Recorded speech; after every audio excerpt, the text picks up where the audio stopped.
Okay, so here we are given the one of the first differential equation, and we have y particular, which is minus 3e to the x over 10, and we are asked to figure out the y particular for the second differential equation.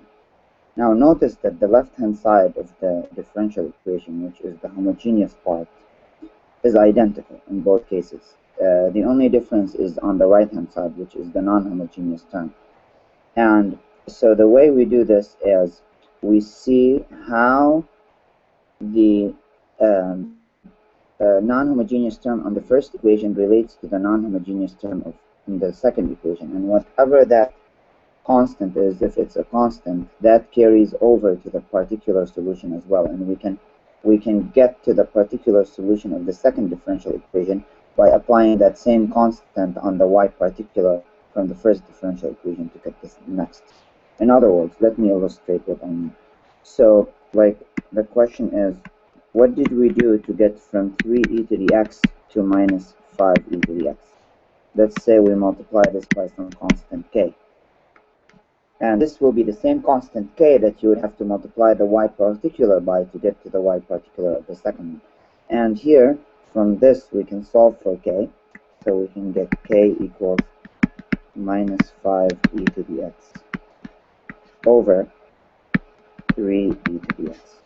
And of course, this goes away and we get minus 5/3. Which means,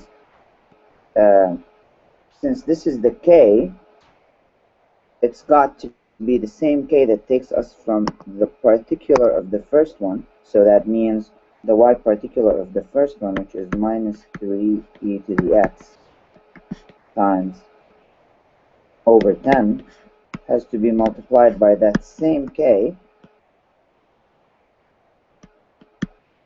to take us to the y particular of the second one.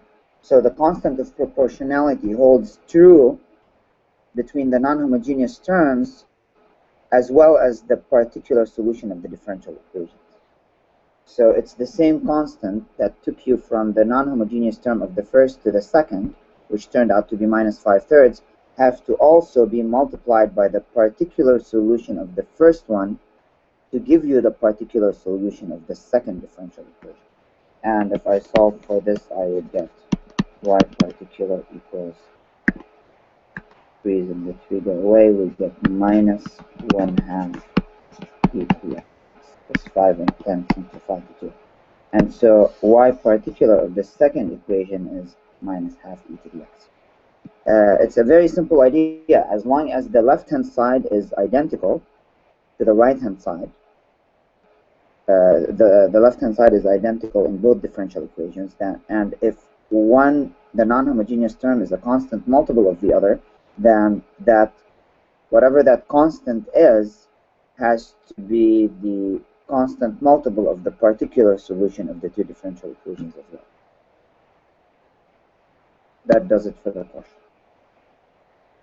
Please don't forget to subscribe. I really need subscribers to keep this going and put as much information as I can on those videos.